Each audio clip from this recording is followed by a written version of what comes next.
በአሁኑ ወቅት በዓለም አቀፉ ማህበረሰብ ዘንድ ከፍተኛ ትኩረትን እየሳበ የሚገኘው በሆርሙዝ የባህር ወሽመጥ አካባቢ እየተከሰተ ያለው ወታደራዊ ፍጥጫ የዓለምን የነዳጅና የጋዝ አቅርቦት እንዲሁም የጸጥታ ሁኔታ እጅግ አሳሳቢ ደረጃ ላይ ጥሎታል።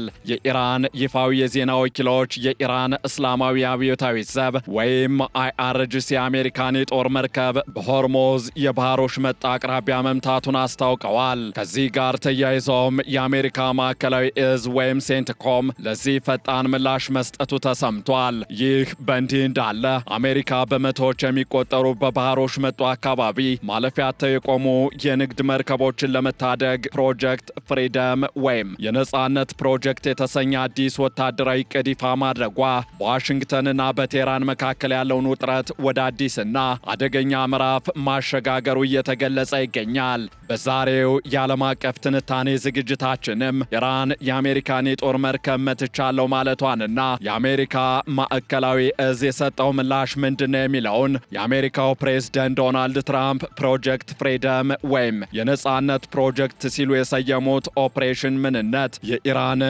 ጠንካራ ምላሽ፣ አሁናዊ የጸጥታ ስጋቶችንና በቀጠናው ሰላም ላይ የተደቀነውን አደጋ ልንመለከት ወደድን። ከዓለም አቀፍ የትንታኔ ዘገባ ዝግጅቱ ጋር ታሪኩ ጋሹ ነኝ።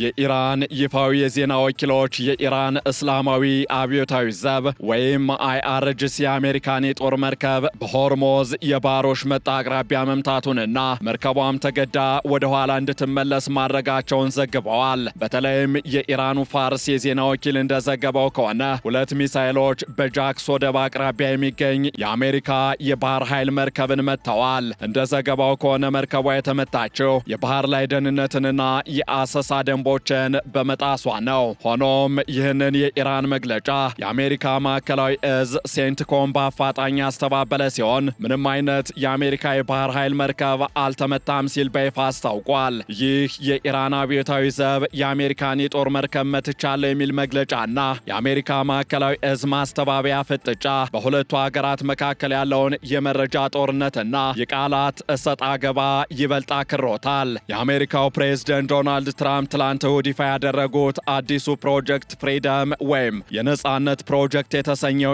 ኢኒሼቲቭ በባህር ወሽመጡ ጦርነቱ ከተጀመረ ዕለት ጀምሮ ላለፉት 65 ቀናት ያህል ማለፊያ አጥተው ሲጉላሉ የቆዩ ከ3000 በላይ የንግድ መርከቦችን በወታደራዊ ጥበቃ ለማሳለፍ ያለመ መሆኑ ተገልጿል። ዶናልድ ትራምፕ ይህንን እርምጃ እንደ ሰብአዊ እርዳታና አገልግሎት በመቁጠር ፕሮጀክት ፍሪደም በባህር ላይ ታግተው ለሚገኙ መርከቦች ድጋፍ ለመስጠት ታስቦ የተዘጋጀ ነው ሲሉ ገልጸውታል። በመርከቦቹ ላይ የሚገኙ ሰራተኞች የመጠጥ ውሃ፣ ምግብና ሌሎች አስፈላጊ ቁሳቁሶች እያለቁባቸው መሆኑንና ድሮኖች እንዲሁም ሚሳይሎች በላያቸው ላይ ሲፈነዱ እንደሚመለከቱ መግለጻቸው የሁኔታውን አሳሳቢነት አጉልቶ አሳይቷል። ይሁን እንጂ ትራምፕ ማስጠንቀቂያ ለመስጠትም ቢሆን ወደ ኋላ አላሉም። ኢራን መርከቦቹን ለማገድ ጥረት የምታደርግ ከሆነ በሚያሳዝን ሁኔታ በኃይል ምላሽ እንዲሰጥ ይደረጋል በማለት ወታደራዊ እርምጃ ሊወሰድ እንደሚችልም በግልጽ ተናግረዋል። ኢራን በበኩሏ ለዚህ የአሜሪካ ዕቅድ የሰጠችው ምላሽ እጅግ ጠንካራና ተቃራኒ ሆኗል።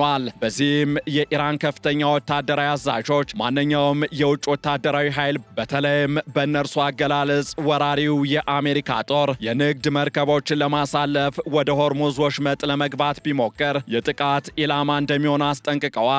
ከዚህ ጋር ተያይዞ የኢራኑ ሜጀር ጀነራል አሊ አብዱላሂ ለሀገሪቱ ብሔራዊ ቴሌቪዥን ሲናገሩ ወደ ሆርሙዝ ባህር ወሽመጥ ለመቅረብ ወይም ለመግባት የሚያስብ ማንኛውም የውጭ ወታደራዊ ኃይል በተለይም ጠባጫሪው የአሜሪካ ጦር ኢላማችን ይሆናል ብለዋል። ከዚህ ባሻገርም የኢራን ባለስልጣናት የአሜሪካን ጥረት ቅዠት በማለት የገለጹ ሲሆን ይህ እርምጃ ለ3 ሳምንታት የቆየውን ደካማ የተኩስ አቁም ስምምነት የጣሰ ነው ሲሉ ሞግተዋል። ከዚህ አልፎም የኢራን ፓርላማ ብሔራዊ ጸጥታ ኮሚሽን ሰብሳቢ ኢብራሂም አዚዚ የሆርሙዝ ባህረ ወሽመጥና የፋርስ ባህረ ሰላጤ በትራምፕ ቅዠት የተሞሉ የትዊተር ጽሑፎች አይመሩም ሲሉ አሽሟጠዋል። እዚህ ላይ የሚነሳው ትልቅ ጥያቄ የተኩስ አቁም ስምምነቱ አሁንም ጸንቶ ይገኛል ወይ የሚለው ሆኗል። እንደ ቴህራን ዩኒቨርሲቲ ፕሮፌሰር ፎአድ አዛዲ የተኩስ አቁሙ ከረዥም ጊዜ በፊት አብቅቷል። አዛዲ እንደሚሉት ከሆነም የተኩስ አቁሙ የጀመረው ሚያዝያ 7 ወይም ኤፕሪል 7 ሲሆን ያበቃው ደግሞ ሚያዝያ 8 ወይም ኤፕሪል 8 አሜሪካ የኢራንን ወደቦች በከበበችበት ወቅት ነው። በዓለም አቀፍ ሕግ እንዲሁም በአሜሪካ ሕግ መሰረት ወደቦችን መዝጋት የጦርነት አዋጅ ተደርጎ ይወሰዳል በማለትም ይከራከራሉ። በተጨማሪም አሜሪካ በኢስላማባድ ሊካሄድ ከነበረው ሁለተኛው ዙር ድርድር 24 ሰዓታት ቀደም ብሎ የኢራንን መርከብ መምታቷና መያዟ እንደ የባህር ላይ ወንበዴነት ድርጊት እንደሚቆጠር ገልጸዋል። ይህ የሚያሳየው በሁለቱ ወገኖች መካከል ስላለው ስምምነት መኖርና አለመኖር ያለው ግንዛቤ እጅግ የተራራቀ መሆኑን ነው። አሜሪካ ከበባውን እንደ ግፊት ማድረጊያ ስትጠቀምበት፣ ኢራን ግን እንደ ጦርነት አዋጅ ቆጥረዋለች። የአሜሪካ ወታደራዊ ጥበቃ ወይም ጋይዲንግ ስራን አስቸጋሪ የሚያደርጉት በርካታ ቴክኒካዊና ስልታዊ ምክንያቶች እንዳሉም እየተገለጸ ይገኛል። ከነዚህ መካከል አንደኛውና ዋነኛው የሆርሙዝ ወሽመጥ መልክዓ ምድራዊ አቀማመጥ ተደርጎ ይነሳል። የባህር ወሽመጡ በጣም ጠባብ ሲሆን በጠባቡ ቦታ ላይ 24 ማይል ብቻ ስፋት አለው። ይሁን እንጂ ግዙፍ የነዳጅ ጫኝ መርከቦች የሚያልፉባቸው አስተማማኝ መስመሮች 2 ማይል ብቻ ስፋት ያላቸው ናቸው። ይህ ሁኔታ መርከቦችን አጅቦ ለመጓዝ እጅግ አስቸጋሪ ያደርገዋል። ምክንያቱም ለእንቅስቃሴ የሚሆን በቂ ቦታ ስለሌለ የጠላት ጥቃትን ለማምለጥ አስቸጋሪ ይሆናል። ሌላው ስጋት ደግሞ በኢራን ጦር በባህር ውስጥ የተጠመዱ ፈንጂዎችና በየቦታው ተበታትነው የሚገኙ የኢራን ፈጣን የጦር ጀልባዎች፣ ድሮኖችና ሚሳይሎች ናቸው። እነዚህ ኃይሎች በየብስና በባህር ላይ ተንቀሳቃሽ በመሆናቸው ሁሉንም ለይቶ ማጥፋት የማይቻል መሆኑን የባህር ኃይል ባለሙያዎች እየገለጹ ይገኛሉ። ሌላኛው ፈተና ደግሞ የአሜሪካ የጦር መርከቦች ቁጥር ማነስ ተደርጎም ይወሰዳል። እንደ ቀድሞው የአሜሪካ ባህር ኃይል ካፒቴን ካርል ሹስተር ገለጻ ከሆነ አሜሪካ በባህረ ሰላጤው አካባቢ ያላትን የአጥፊ መርከቦች ወይም ዲስትሮየርስ ቁጥር መርከቦችን በቅርበት አጅቦ ለማሳለፍ በቂ አይደለም።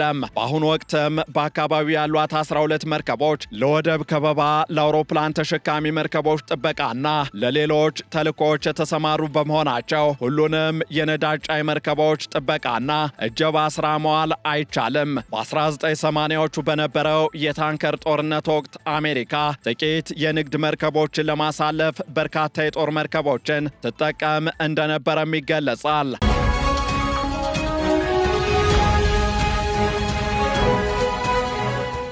አሁን ግን ያንን ለማድረግ የሚያስችል አቅም በቀጠናው እንደሌላት ይገመታል። ስለዚህ የአሜሪካ ዕቅድ መርከቦችን በቅርበት ማጀብ ሳይሆን በአካባቢው በመገኘት ወይም ፕሬዘንስ ኦፐሬሽንስ ኢራን ጥቃት ብትሰነዝር ምላሽ ለመስጠት የተዘጋጀ ሊሆን ይችላል። እንዲያም ሆኖ ዶናልድ ትራምፕ ዛሬ ይጀመራል ያሉትን ይኸው በሆርሙዝ ማለፊያ አጥተው እየተጉላሉ ያሉ መርከቦችን ደህንነት ጠብቆ ለማሳለፍና ጸጥታን ለማረጋገጥ የአሜሪካ ማዕከላዊ እዝ 15 ሺህ ወታደሮችን ከ100 በላይ አውሮፕላኖችን እንዲሁም ሰው አልባ ድሮኖችን ለማሰማራት አቅዷል። ከዚህ ጋር ተያይዞም የጋራ ባህር መረጃ ማዕከል ጂኤምአይሲ መርከቦች በኦማን የባህር ክልል በኩል እንዲያልፉና ከአካባቢው ባለስልጣናት ጋር በቅርበት እንዲቀናጁ መክሯል። ሆኖም የኢንዱስትሪ ባለሙያዎች አሁንም ጥርጣሬ አላቸው። የአንግሎ ኢስተርን ኩባንያ ዋና ስራ አስፈጻሚ ቢዮርን ሆጃርድ የባህር መተላለፊያውን ለመክፈት የሁለቱም ወገኖች ስምምነት ያስፈልጋል እንጂ የአንዱ ወገን ፍላጎት ብቻ በቂ አይደለም ሲሉ ተደምጠዋል። የባህር ላይ ትራንዚት ኩባንያዎችና የመድን ዋስትና ሰጪዎችም ኢራን ጥቃት እንደምትሰነዝር በዛተችበት ሁኔታ ወደ ወሽመጡ ለመግባት ፈቃደኛ ላይሆኑ ይችላሉ እየተባለ ይገኛል። የአንድ የነዳጅ ጫኝ መርከብ መመታት በዓለም ገበያ ላይ የሚያመጣው ቀውስ ከፍተኛ በመሆኑ አደጋውን ለመጋፈጥ የሚደፍሩት ጥቂቶች ብቻ ናቸው። በሌላ በኩል ደግሞ የኢራን እርምጃዎችና የአሜሪካ ግፊት የሰላም ጥረቱን ይበልጥ እያወ እያወሳሰቡት ይገኛሉ። ኢራን የዓለምን የነዳጅና የጋዝ አቅርቦት 20 በመቶ የሚያልፍበትን ይህንን ስልታዊ መስመር እንደ መደራደሪያ ካርድነት እየተጠቀመችበት ነው። በከበባ ምክንያት የተጎዳውን ምጣኔ ሀብቷን ለመታደግና አሜሪካ ማዕቀቦች እንድታነሳ ለማስገደድ ወሽመጡን መቆጣጠሯ ትልቅ ስልታዊ አቅም ሆኖላታል። በሌላ በኩል ዶናልድ ትራምፕ በሀገር ውስጥ የሚጠብቃቸውን የምርጫ ፉክክርና የነዳጅ ዋጋ ንረትን ከግምት ውስጥ በማስገባት የኢራንን ወደቦች በመዝጋትና ገቢዋን በማሳጣት ወደ ድርድር ጠረጴዛው እንድትመጣ እየወተወቱ ይገኛሉ። አሜሪካ የኢራን ገቢ በቀን ከ1.3 ሚሊዮን ዶላር በታች መውረዱን እንዲሁም የነዳጅ ማከማቻዎቿ እየሞሉ በመሆናቸው ጉድጓዶቿን ለመዝጋት እንደምትገደድ በኩራት እየገለጸች ትገኛለች። ከዚህ ጋር በተያያዘም ኢራን ባቀረበችው የ14 ነጥብ የሰላም ሐሳብ ማዕቀቦች እንዲነሱ፣ ከበባው እንዲቆም፣ የአሜሪካ ጦር ከቀጠናው እንዲወጣና እስራኤል በሊባኖስ የምታደርገውን እንቅስቃሴ እንዲሁም ጦርነት እንዲያበቃ ጠይቃለች። ዶናልድ ትራምፕ ይህንን ሐሳብ እየገመገሙት መሆኑን ቢገልጹም ስምምነት ላይ ለመድረስ ግን ጥርጣሬ እንዳላቸው ተናግረዋል። ኢራን በበኩሏ አሜሪካ በየጊዜው የምታቀርባቸው ተለዋዋጭ ጥያቄዎች ዲፕሎማሲውን አስቸጋሪ እንዳደረጉት ገልጻለች። ይህ ሁኔታ በሁለቱ ሀገራት መካከል ያለው አለመተማመን ምን ያህል ስር የሰደደ መሆኑን ፍንትዋ አድርጎ ያሳያል። በሌላ በኩል ደግሞ ፓኪስታን የተያዙ 22 መርከበኞችን በማስተላለፍ ረገድ የምታደርገው ጥረት እንደ መልካም እርምጃ ቢታይም ዋናው የፖለቲካና የወታደራዊ ፍጥጫ ግን አሁንም መፍትሄ አላገኘም። ሁኔታው ይበልጥ አደገኛ የሚሆነው ደግሞ ኢራን የአሜሪካን የጦር መርከብ መምታቷን የምታረጋግጥ ከሆነ ነው። ምንም እንኳን አሜሪካ አሁን ላይ ብታስተባበልም እንዲህ አይነት ጥቃት ቢፈጸም የአሜሪካ ምላሽ ምን ሊሆን ይችላል? ፕሬዝደንት ዶናልድ ትራምፕ ቀደም ሲል እንደዛቱት ማንኛውም ጣልቃ ገብነት በኃይል ምላሽ ይሰጠዋል። ይህ ማለት በአሜሪካና በኢራን መካከል ቀጥተኛ ወታደራዊ ግጭት ሊቀሰቀስ ይችላል ማለት ነው። በእርግጥም ይህ በተባለ በሰዓታት ልዩነት የኢራኑ አብዮታዊ ዘብ የአሜሪካን የጦር መርከብ በሁለት ሚሳኤል መምታቱንና መርከቧን ወደ መጣችበት መመለሱን አስታውቋል።